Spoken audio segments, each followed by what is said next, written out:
Good Thursday. Oh my goodness. Good Wednesday afternoon. I'm already a day ahead of myself.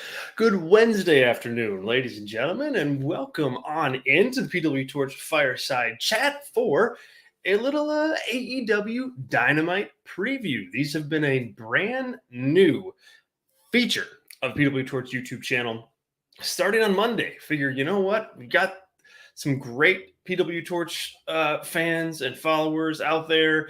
Why not go live and preview these shows that everybody's watching that have been pretty good the last handful of weeks? And so why the heck not? So we did a preview on Monday live for Raw, last night for NXT, and here we are previewing AEW Dynamite. I'm PWTorch Assistant Editor Zack Heydorn. Super pumped to be here and super glad that you guys are here with me. As always, the comments are wide open. Comment section is wide open.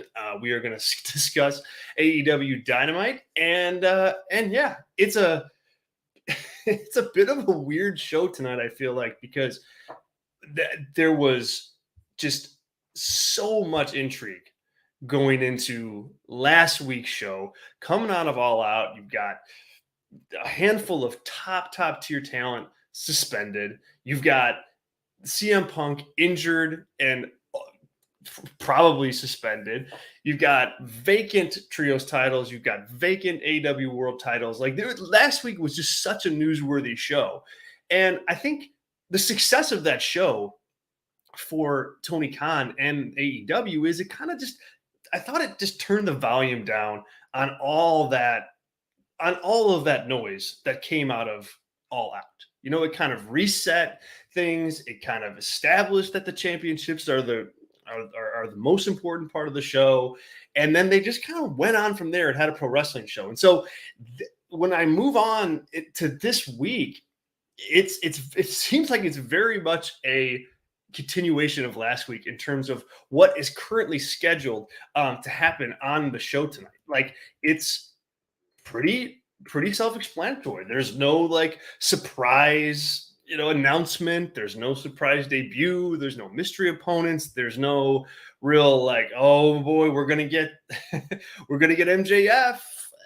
What's he gonna say? I mean, we might get MJF, but they're not leaning on that. They're leaning on two singles matches in the AEW World Championship tournament. And that's what they're leaning on. Even 2 minutes ago, I just pulled up the AEW Dynamite or the AEW Twitter page, right? And it's very much focused on those two matches. 2 minutes ago, they just posted a hype tweet about the show tonight. I think that's telling. I think that they're putting kind of the emphasis of the show in the characters, in the product, in the story, in the titles. So it doesn't make for flashy headlines, but I think it is a really strong approach to the show this week and coming out of the fiasco at All Out. I welcome our live viewers here. I really much appreciate you being here. Stephen, hello. Good evening to you as well, sir. Azan, always a pleasure to have you here. And yes, Jack Perry has an open challenge tonight. We'll be interested to see who that's against. And then Sir Fark, glad you're here with us, man. Really appreciate it. Torchies. Oh, man, I absolutely love that.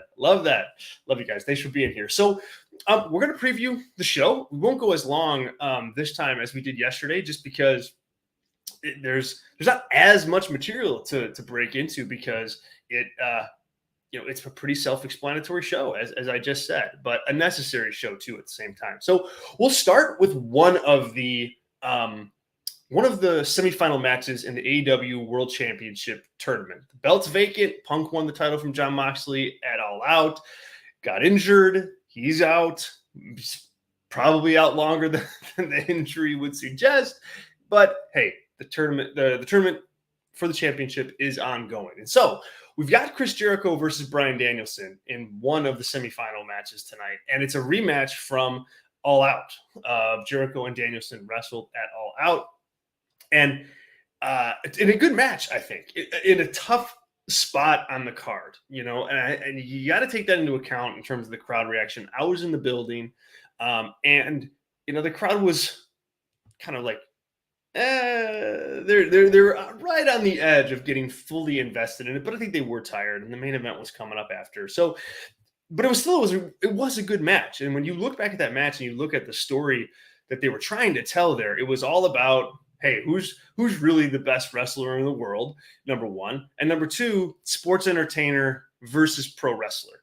Sports entertainer in Chris Jericho versus pro wrestler in Bryan Danielson. Like that was also kind of like a central theme of the match. I thought they executed that particularly well. And you had Jericho kind of, get a victory, but a protected victory for Danielson.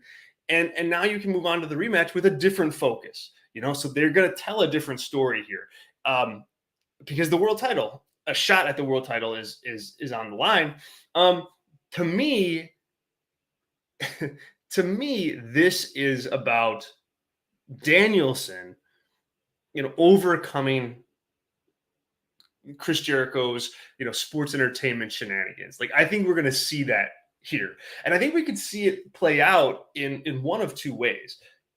One way being you have some sort of specific involvement of Daniel Garcia. Like, do we get that actual kind of babyface turn for Daniel Garcia? Him and Jericho have been at odds, pro wrestler versus entertainer, pro wrestler versus entertainer. And so you could go full on with that story tonight, and finally kind of like rip the Band-Aid off of that. And now you're on the track for Daniel Garcia versus Chris Jericho program. I think that very much works. The other way you could go about it is more of a clean approach, and that is Danielson just out wrestles Jericho this time. He catches Jericho in the act of trying to cheat. He just is more aware, more up to speed, more kind of focused on what Jericho may be able to do, and one ups him on that. And then it's a clean win for Brian. Clean. Oh, Siri's trying to talk to me. Clear win for Bryan Danielson. Either way, I am firmly in the camp here that we see a Danielson victory. Mainly because I just don't think Chris Jericho right now is the guy you want to have that title on. So he doesn't seem like a viable challenger to Jon Moxley for that reason. It's if you're looking at, and usually I do, you guys know, everybody here joining me live, where I'm at typically on this, and that's you want a heel babyface dynamic. You absolutely want a heel face dynamic. Sean, thanks for joining us, man. Appreciate you being here. So because you want that heel face dynamic, I can see why you look at this and go, well, you're not going to have Jon Moxley go up against Bryan Danielson. Not only are they both pretty much baby faces, but they're also in the same faction, the Blackpool Combat Club. And generally, I agree with you, but they have structured that group in a way where I think those two can go at one another in a very real way and still come together and be in the same faction. I think that they've just developed that group well, where it's like, yeah, they're together, but they also very much stand on their own when the time comes. You can tell that story here. And because Jericho just is not credible in the world title picture right now, from a standpoint of like, I just don't think he's your guy to carry the company. And because of that, him against Jon Moxley, and we'll get to that match in a minute, is just not as intriguing as a Danielson versus Moxley match would be. Plus, they already did Moxley versus Jericho a handful of weeks ago. Are they really going to run it back? And then you've got the fact that this is a major this match. The outcomes here will impact the major Grand Slam event coming up in a week at Arthur Ashe Stadium. Big stadium show. And I don't think Moxley and Jericho can headline a show like that. Moxley versus Danielson absolutely can. So I'm going with Danielson here. I want to get into some of the comments that you guys are bringing on board here. So Azan jumps in and says, is the issue people want the Wizard Jericho, or they don't really care about Lionheart? I think it's more along the lines of Sir Fark here, which is the JAS, Jericho Appreciation Society Sports Entertainer thing, that it is less impactful. It absolutely is less impactful when you've got WWE doing what they're doing. You know, AEW as a whole is not going to be able to play that kind of sports entertainer, us versus WWE card as successfully. They'll try, and they're competitors, but the dynamic of one company being sports entertainment and the other like so pro wrestling, that's a little bit blurry now because of Triple H's vision for the company that we've seen. So, you know, I think that's more of the issue, and I think I'm with Sir Fark on that. I'm a bit of a mark for Wizard Jericho. Just cracks me up. That guy, I mean, real quick, we're not going to beat this to a dead horse, but Steven jumps on it here and says, Jericho has proven time and again he knows when and how to reinvent himself. I trust him to get it right. Me too. You know, he got over this Wizard thing, and he'll get over something next too. So I absolutely agree with that. As interesting is Jericho going after the ROH title. Maybe the pure championship. You know, I mean, because he's in a feud with Daniel Garcia. Daniel Garcia is the pure champion of a Ring of Honor. I think that makes a lot of sense and kind of sticks with the sports entertainer versus wrestler gimmick. You know, instead of Danielson, though, it's Daniel Garcia. All right, guys, you guys are just so great. Drop in the questions if you have them. We will keep going here. If you noticed in my analysis of Danielson versus Jericho, I was very much very assumptive that Jon Moxley is winning the match against Sammy Guevara. Call me freaking crazy, you guys. Call me crazy. But that, I think, is all but a certainty. I do not see Sammy Guevara in the finals of this AEW World Title tournament next week. It's just one of the – he's not ready for that spot. His character is not ready. I don't think he understands right now the business of that AEW's in at the moment. You know, when I watch Sammy Guevara these days, I'm like, man, he's just trying to get a reaction. And regardless of whether or not that's a reaction with context or not, that's what he's going for. And I just don't see it. I mean, I just absolutely don't see it. And I'm with you guys, Sean.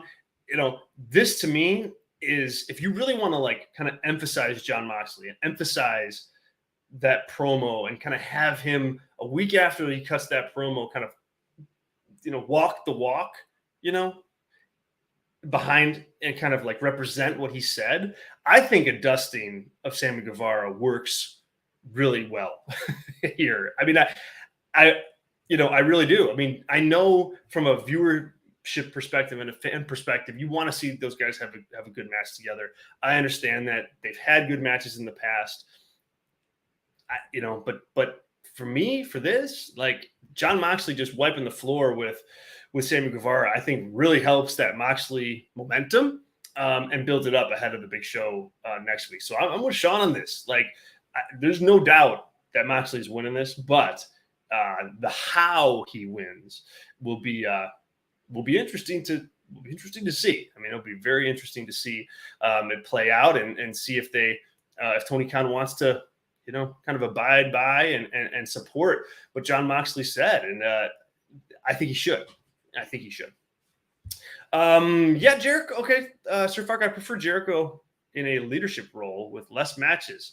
Yes, he's still good in the ring, but I think his job should be mainly getting guys over. Yeah. I mean, and I think he kind of gets that. I mean, he's still a commodity for AEW, especially now without Kenny Omega, without the Young Bucks, without CM Punk, without that group of top talent. Like, Jericho's going to move up in kind of the hierarchy of things. And for that reason, he's going to have some singles matches. But I think you can, you know, strategically, you know, get him from A to B to C without having to have him wrestle every single week. I don't think we will see that at all. Yeah, sparingly is the way to go with him for sure. Why wasn't Wardlow in the tournament? Yeah, Steven, I mean, it's one of those things where it would have made sense to have him in it just because he's Wardlow and he's a guy that's being pushed, but he's also the TNT champion right now. And I think if you kind of put him in that tournament and you're not going to have him win, that cools him off a little bit. Maybe not even a lot, but it's like you got to have him lose a match if he's going to be in that tournament and not win it. And Wardlow the one thing, I mean, at this point, I would say the one thing he has going for him is that aura of invincibility. That's kind of the gimmick at this point, right? That's kind of like that's the thing that he has. And so you take that away and you are at risk of losing something pretty significant. Yeah. Sean, well said. I'm in the same boat. So I mean, like, it makes sense even from a perspective of, hey, this is a guy that we got our eye on, that we're pushing, that's dominant, that has a title, makes sense. But if it's going to be Jon Moxley, like, you don't want to have Jon Moxley beat Wardlow right now. I mean, for one thing, you don't want to slow him down, as Sean said. You don't want to cool him down, but also, like, that could be a big match down the road, next year, 2 years from now. That could be a big program for AEW if things go the way Tony Khan wants them to go with Wardlow. You're looking at, potential, I mean, for sure a TV main event, but a potential pay-per-view match in that scenario. This is where Wardlow does need to be, in my opinion. I think Miro, it makes a lot of sense for Wardlow. I think Brodie King makes a lot of sense for Wardlow. Wardlow needs right now an actual pro wrestling feud, which means he's going to have to sell, which means he's going to have a real match. Like, it's time. It's time. He can't just be in squash dominator mode for his whole career. Like, I think he has a higher upside than that. We haven't seen it yet, but I think it's there. And I think both, Brodie King is the guy that stands out to me. I didn't think about Wardlow or Miro Azan, so it's good to bring him up too. I think he fits. But Brodie King, that to me that's the story. That's the one. I mean, Brodie King is like physically imposing. I think he's probably taller than Wardlow. It would look like Wardlow is overcoming something in a match there. They've got different personalities. They've got different characters. Those can collide with one another head on.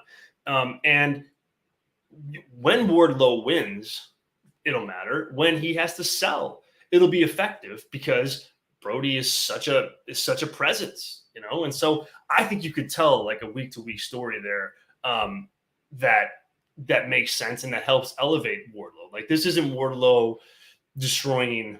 I mean, even like Jay Lethal, right? Like, there's just this.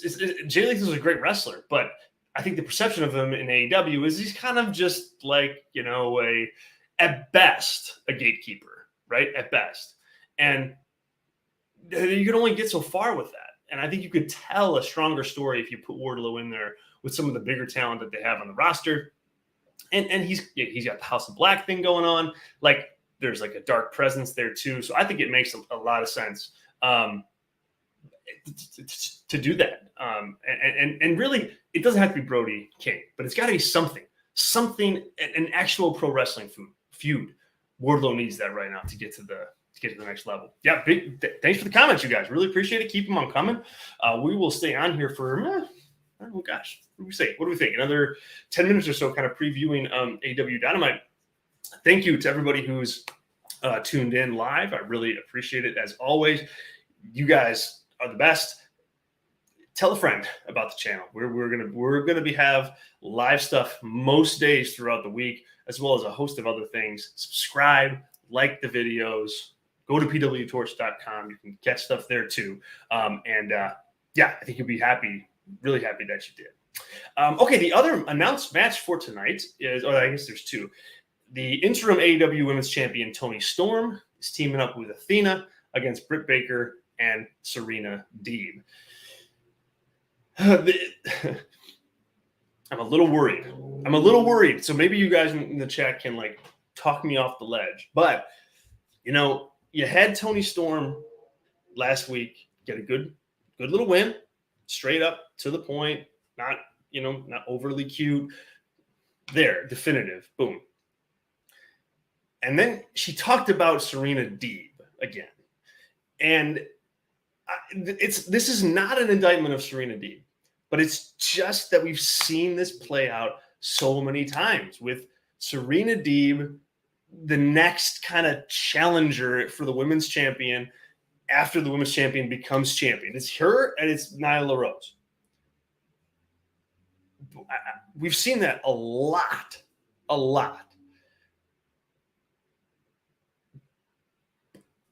But it hasn't gotten anywhere. It's never taken that champion to the next level or kept their momentum going. Like, the matches have been good, but Thunder Rosa wrestled Serena Deeb, and it was a good match. And then it was kind of like, but then what? Like, it didn't keep heating her up.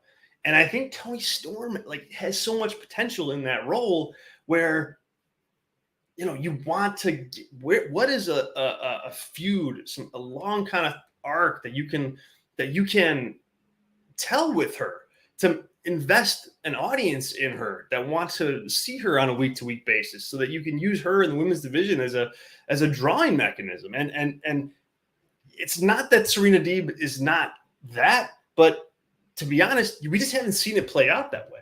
Like, I think people know at this point what Serena Deeb is as far as a credible challenger in AEW. And it's for this kind of thing, somebody that she can beat and have a good match with. And that's about it. But look, once we get to next week, and I'm presuming we had somebody dropping in the chat here. Yeah, Deeb's good hand, and she's got good ability. No one is denying that. She absolutely does. But if they run this next week and they do Toni Storm versus Deeb at Arthur Ashe Stadium, it's like, now you're almost a month out from All Out, and you got Storm beating Serena Deeb, and then you don't have any. What do you have at that point?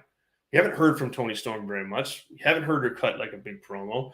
We haven't, seen kind of what she wants her mission statement to be. She hasn't had anybody really chasing the title. That's a heel. And so she's kind of just out there, just like the other women's champions were. And I just don't want Storm's reign to go down that path, because we just have not seen that. We just have not seen that. Yeah, Sean, I mean, we don't have a lot of challengers right now. That's an indictment. That's an indictment of Tony Khan's booking. I don't think she's overrated, Stephen. I think that, I don't think people have seen all that she can do. She can talk. She's a character. She has a personality, but she has to have somebody to work with. And like somebody just dropped it in the chat here, Britt Baker, I think, is the way to go. And not like funny, haha, Britt Baker who's going to try to pop the audience, but like a vicious Britt Baker who wants her title back. Like there's your story in my opinion. And most thanks very much for joining us. I appreciate it. And thanks for the comment, because you're right. I think Jamie Hayter is being positioned for something too. But again, like, tell that story. We saw it start at All Out in that fatal 4-way for the interim AEW Women's Championship, but keep going with it. Like, let's see the next chapter. Let's see the next 2 chapters, the next 3 chapters.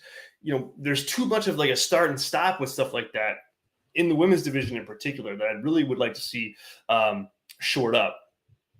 Yeah, and Jade Cargill, like obviously Jade is a presence there, but it's so difficult to talk about this women's division because she's in the TBS championship zone, and it is a secondary title, but it has, I would argue, the biggest star in the women's division in AEW carrying that title. And so it's a little bit out of whack in terms of the hierarchy there. So, yeah, I mean, that's the problem with 2 titles. Sean, you said it. This would be interesting, Tim. Thanks for joining. Serena needs to be a part of the Blackpool Combat Club. Perfect fit for her. It allows her to be part of a faction since she doesn't move the needle by herself. I think she'd make a nice compliment to that group. I think somebody quote me on this, but Bryan Danielson, I believe he said in an interview recently, maybe as recent as yesterday, that he didn't want a woman right now involved in the Blackpool Combat Club, and I don't think that's a good call. I don't think that's a good call at all. I think you could absolutely make somebody in the women's division by having her link up with those guys and link up with William Regal. I mean, even if it is somebody like a Jamie Hayter, I think makes sense there long term. And then Serena Deeb 100% does. I don't know how much it like repairs her status with the company though. I think it's more. It could elevate Jamie Hayter more effectively than it could elevate Serena Deeb, even though Serena Deeb probably fits, the nuance of the group a little bit better. So that's kind of like where I'm sensing a bit of a nuance there, but we'll have to see. We'll have to see how things play out. The other match that's announced for tonight, I believe, is a Jungle Boy open challenge. I think I'm trying to find like details on that here because I thought I heard it somewhere, but it's not being promoted right now on Twitter anyway. And if you could go to a website for AEW, I think it would have it there, but it doesn't at the moment. So, but hell, let's just talk about it quickly before we ride off into the sunset. The Jack Perry, Jungle Boy. He's at a crossroads in a lot of ways. The Christian injury is unfortunate. I think he would have got the big win at All Out if not for that injury. So now he's got a hill to climb in that again. And so as far as who is his mystery opponent, I don't think it's going to be Luchasaurus. I don't think that makes sense at this point in time. You want to build to that. You don't want that just to happen. So I think we're looking at like a Kip Sabian level surprise here. If this match is actually happening, that's my take. And I think regardless of who it is, no matter who the opponent is, to me, this is another Luchasaurus beatdown of Jungle Boy. And then you go to next week and you run that match out there in front of a big crowd, big audience. That's what I would do there. And my guess is that whatever they do with Jack Perry tonight, whether that is the open challenge match or something else that they've now recently pivoted on because they're not promoting it anymore. You just set up for Luchasaurus versus Jungle Boy next week. I absolutely think that's the play. Last thing, I hope these two title matches get the time that they deserve. That was some of the magic from last week, was putting the emphasis on those title matches. And so I hope Jericho versus Bryan Danielson is extra long, and I hope that Jon Moxley and Guevara is shorter for the reasons we talked about. But those two matches should take up a big chunk of the show tonight. I'm sure we'll get some promos and things of that nature. But I think Tony Khan leaning on that title is absolutely the right way to go. And the card tonight is indicative of that. And we'll see how he backs that up with the time that he gives those matches. Guys, you are the best. That's our AEW preview. Tyler Sage and I will be here same time tomorrow with our flagship fireside chat where we talk all the news of the week.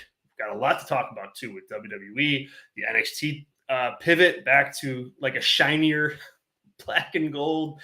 So join us tomorrow. We will be here taking comments, chatting, hanging out, and having a blast. So thanks very much for joining me today.